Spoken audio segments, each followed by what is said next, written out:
Hello दोस्तों, आइए आज हम स्टडी करते हैं बैंक निफ्टी की और बैंक निफ्टी से जुड़े हुए स्टॉक के बारे में आज हम चर्चा करेंगे।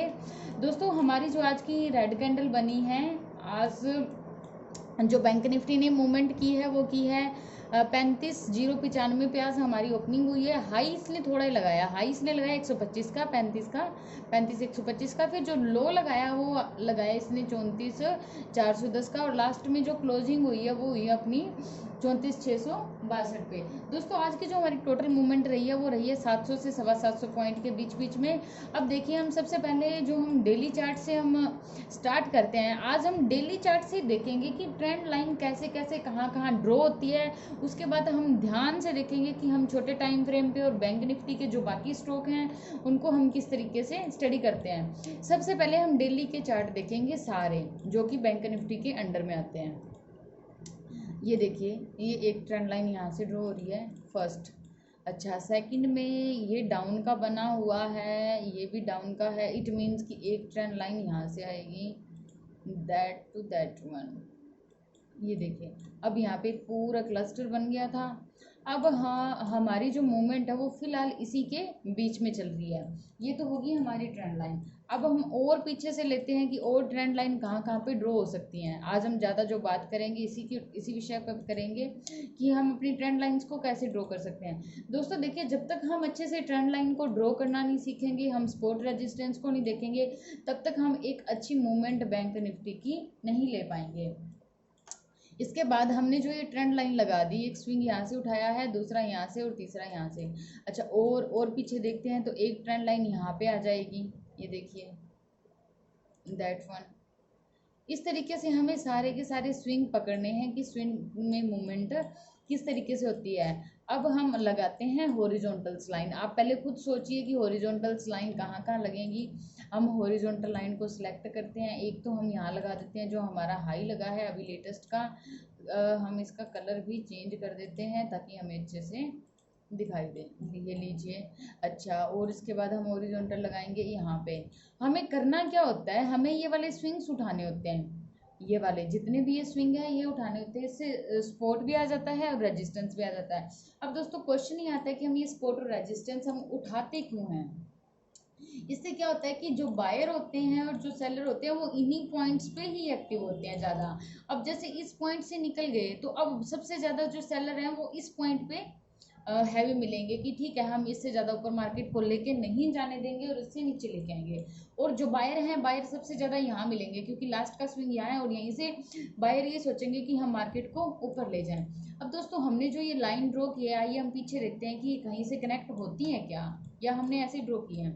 अब ये देखिए, हमने यहाँ देखा नहीं था और ये देखिए एक स्विंग का जो हाई है उसको ये टच कर रही है और यहाँ पे इसी लाइन ने रेजिस्टेंस का काम किया है। और पीछे चलते हैं।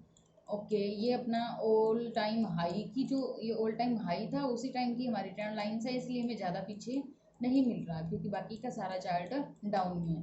अब दोस्तों, ये था अपना बैंक निफ्टी का चार्ट। हमने बैंक निफ्टी के चार्ट में देख लिया कि डेली के टाइम फ्रेम पे हम support, resistance and trend lines को कैसे ड्रॉ करते हैं। अब हम बात करते हैं बैंक निफ्टी से जुड़े हुए बाकी स्टॉक, उनके भी हम डेली चार्ट की ही बात करेंगे दोस्तों। सबसे पहले कि डेली चार्ट पे हमें ट्रेंड लाइंस कैसे ड्रॉ करनी है। ये देखिए, एक पहले ड्रॉ की हुई है लेकिन हम रिमूव ड्रॉइंग करेंगे और फिर से दोबारा फिर से आराम से हम ट्रेंड लाइंस को ड्रॉ करेंगे ताकि आप ये अच्छे तरीके से देख पाओ। ये देखिए दोस्तों, हम यहाँ से उठाते हैं, ये हमने डाउन लिया, इसको हम टच करते हुए ये चलते हैं। अब ये देखिए दोस्तों, 1 touch, 2 touch and 3 touch. Okay, अब का देखते हैं, आपका कहाँ कहाँ बन रहा है। आपका बन रहा है यहाँ पे इस स्विंग पे। ये देखिए, अब इसने किया क्या है, इसी जोन के अंदर ये चलता रहा है और जैसे ही इस जोन को इसने ब्रेक किया है, ब्रेक करने के बाद ये देखिए इसने काफ़ी अच्छी मूवमेंट दी है। हमारी एंट्री जो बनेगी वो यहाँ पे बनेगी डेली चार्ट पे। अब आप कहोगे कि हम यहाँ पे एंट्री क्यों लेंगे, क्योंकि ये वाला जो स्विंग है ना इसको तोड़ा है। अब यहाँ पे हम हॉरिजॉन्टल लाइन ड्रॉ करते हैं। हमें चार्ट को देखना आना चाहिए, बस मेन बात ये है कि हमारे सपोर्ट कहाँ बनना है, रेजिस्टेंस कहाँ बनना है।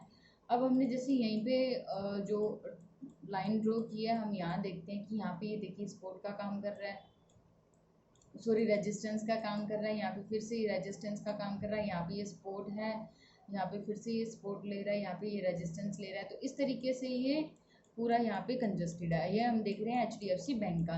अब HDFC का जो वेटेज है वो सबसे ज़्यादा है, 27% वेटेज है इसका। अब जब इसका वेटेज इतना हाई है तो बैंक निफ्टी को अप लेके जाने में या डाउन लेके जाने में इसका काफ़ी ज़्यादा सहयोग रहता है कि ठीक है, अप लेके जाना है या मार्केट को डाउन लेके जाना है।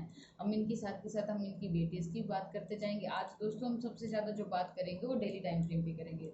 ये ट्रेंड लाइन ड्रो और एक हम फिर से नीचे से ड्रॉ करते हैं, ये देखिए। अब देखिए दोस्तों, ये इस ट्रेंड लाइन को तोड़कर और इसी के अप में चल रहा है। अच्छा, उसके बाद हम चलते हैं आईसीआईसी बैंक पे। आईसीआईसी का जो फिलहाल का प्राइस चल रहा है वो चल रहा है 650 का, और जो एचडीएफसी का अपना प्राइस चल रहा था वो चल रहा था 1478 पे। दोस्तों इस पे पहले से ट्रेंड लाइन्स ड्रॉ की हुई है, मैं आपको वही दिखा देती हूँ। ये देखिए, ये डाउन में सेम वैसे जैसे हमने एचडीएफसी की ड्रॉ किया और ऐसे ही हाई की, और आज की हमारी छोटी सी कैंडल बनी है और अभी भी ये इस ट्रेंड लाइन के ऊपर ऊपर अपना काम कर रही है। आईसीआईसी का दोस्तों जो प्राइस है वो है 650। इसका जो प्राइस है, प्राइस कम है लेकिन इसकी वेटेज ज़्यादा है। वेटेज है इसकी 21%, और एक्सिस जो है इसका प्राइस तो ज़्यादा है लेकिन इसकी वेटेज कम है, इसकी वेटेज है 13%। तो दोस्तों इस तरीके से हमें प्राइस का और वेटेज का भी पता होना चाहिए। उसके बाद हम आते हैं एक्सिस बैंक पे। एक्सिस बैंक के हम जो डेली टाइम फ्रेम है उसको देखते हैं। दोस्तों ये पहले से हमने ड्रॉ करके रखी हुई है, क्योंकि हमें ये देखना होता है छोटे टाइम फ्रेम पे और बड़े टाइम फ्रेम पे कि हम इनकी मूवमेंट्स को कैसे पकड़ सकते हैं। ये हो गया अपना एक्सिस बैंक। अब हमें ये भी देखना है कि चार्ट्स कनेक्ट कैसे होते हैं एक दूसरे के साथ। ये देखिए, इस रो में चला और फिर अप गया, फिर डाउन और फिर से अप। ये तो है एक्सिस। और आईसीआईसी और एक्सिस के अंदर फर्क क्या है, सेम इसमें भी यही है। अगर कुछ भी गड़बड़ होती है तो हमें कंट्रोल जेड दबाना है। अगर मान लीजिए ट्रेंड लाइन्स यहाँ से इधर चली गई हैं तो उसी टाइम कंट्रोल प्लस जेड दबाइए ताकि वो ट्रेंड लाइन फिर से सेट हो जाए। फिर भी ज़्यादा समस्या आती है, एंडो का बटन दबा दीजिए, सॉरी क्लिक कीजिए यहाँ पे और फिर ये सेट हो जाता है। अच्छा, हम बात कर रहे थे आईसीआईसी बैंक के ऊपर। दोस्तों आईसीआईसी का जो बैंक है इसकी मूवमेंट भी देखिए, इसी तरीके से सेम चला, अप गया, डाउन आया और फिर से अप निकल गया। तो हमें चार्ट की शेप्स भी देखनी है कि साथ के साथ ही चार्ट की शेप कैसे बन रही है। अब एचडीएफसी की शेप थोड़ी अलग है, इसने ये सेम इस रो को फॉलो किया और अभी ऊपर निकला। उसके बाद हम बात करेंगे एसबीआई बैंक की। आज हम 4 ही बैंक की बात करेंगे, ICIC, Axis, HDFC and SBI, और उसके बाद हम निफ्टी और बैंक निफ्टी की बात करेंगे। अब ये इसमें भी सेम था। हम इस ट्रेंड लाइन को थोड़ा सेट करते हैं। ये यहाँ पे ये देखिए इस जोन के अंदर चल रहा था, सेम है जैसे एक डाउन का इसने ये जोन बना रखा था, ये देखिए। अब जैसे ही इसने इस जोन को ब्रेक किया है, ब्रेक करने के बाद इसने अपनी मूवमेंट ली और फिर इस लाइन के ऊपर ऊपर ऊपर ऊपर सस्टेन कर कर ये काफ़ी ऊपर निकल गया है। अब हम यहाँ पे एक हॉरिजॉन्टल लाइन ड्रॉ करेंगे। हॉरिजॉन्टल लाइन, एक मिनट, ये हॉरिजॉन्टल रे है, हमें लाइन उठानी है। अब यहाँ हम क्लिक करते हैं। अगर ये इसको ब्रेक कर देता है 725 को, क्योंकि ये टॉप है, ब्रेक करता है तो काफ़ी और ऊपर इसकी अच्छी मूवमेंट भी हो सकती है। हो सकता है कि यहाँ पे डबल टॉप बनाकर डाउन भी आ जाए। तो हमें हर तरीके से इसको देखना है। आरएसआई को साथ के साथ स्टडी करेंगे हम इसको काफ़ी अच्छे से। अब हम आते हैं निफ्टी के चार्ट पे। अब निफ्टी का जो चार्ट हम देखते हैं दोस्तों डेली टाइम फ्रेम पे, तो निफ्टी का जो निफ्टी और बैंक निफ्टी का चार्ट ऑलमोस्ट सेम चलता है। ऑलमोस्ट, हम ये नहीं कहते कि बिल्कुल ही सेम चलता है, लेकिन ऑलमोस्ट सेम चलता है, जिससे हमें ये पता चलता है कि अगर निफ्टी, क्योंकि निफ्टी के अंदर 50 आ जाता है तो उसमें 50 स्टॉक इंक्लूड होते हैं और बैंक निफ्टी में 12। जब 50 स्टॉक एक तरफा मूवमेंट करते हैं तो निफ्टी अगर अप की तरफ मूवमेंट करता है तो वहाँ हमें कुछ हद तक इशारा मिल जाता है कि ठीक है कि 50 स्टॉक अप की तरफ निकल गया। बैंक निफ्टी के हम बाकी स्टॉक्स को देखते हैं कि वो किस तरफ जाएंगे, उससे हमें पता लग जाता है कि बैंक निफ्टी कैसे मूवमेंट करेगा। आइए अब हम बात करते हैं निफ्टी की। दोस्तों निफ्टी का जो चार्ट है, निफ्टी का सेम चार्ट यही है कि इसने भी इस ट्रेंड लाइन को ब्रेक किया और ब्रेक करने के बाद ये कंटिन्यू, एक मिनट हम इसकी दोबारा फिर से ड्राइंग बनाएंगे ताकि हम इसको और अच्छे से समझ पाएँ। जितना हम बार बार इसकी ट्रेंड लाइन्स को ड्रॉ करते हैं उतना हमें ज़्यादा अच्छे से समझ आता है। ट्रेंड लाइन को उठाएंगे, जिस जहाँ लगती है हमें वहीं लगानी है, ये देखिए।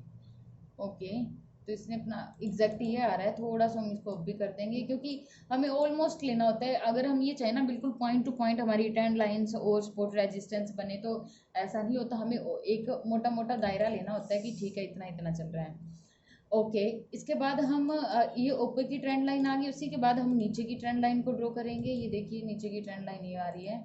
अब इस ट्रेंड लाइन को, क्या तूने बीच में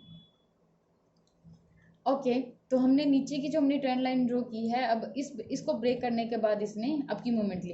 तो दोस्तों आज हमने जितनी भी हमने स्टडी की है वो हमने स्टडी की है कि जितने बैंक निफ्टी के अंदर में जो स्टॉक आते हैं, बैंक निफ्टी और निफ्टी, इनका हमने देखा है डेली का टाइम फ्रेम। अब डेली के टाइम फ्रेम पे जो वो मूवमेंट करता है वो किस तरीके की है वो हमें पता चल गया। अब हम मोटा मोटा देख लेते हैं कि बैंक निफ्टी का आज उसने क्या जोन बनाया था।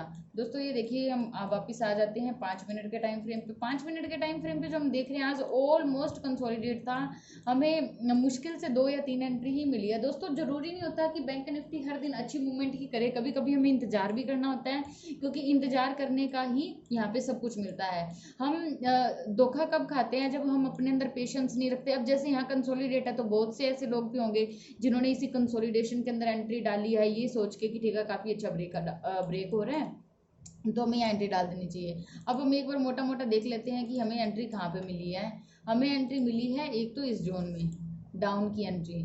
अब जैसे ये डाउन की एंट्री बनी उसके बाद ये वापस कंसोलिडेट हो गया, और इस कंसोलिडेशन को जैसे ही यहाँ पे ब्रेक किया है उस टाइम यहाँ एक अप की एंट्री मिली है। तो दोस्तों इस तरीके से हमें कभी कभी इंतजार भी करना होता है कि हम सिर्फ इंतजार करके ही पूरा दिन सिर्फ मार्केट को वॉच करें। कोई ज़रूरी नहीं होता कि हमें हर दिन ट्रेड मिले।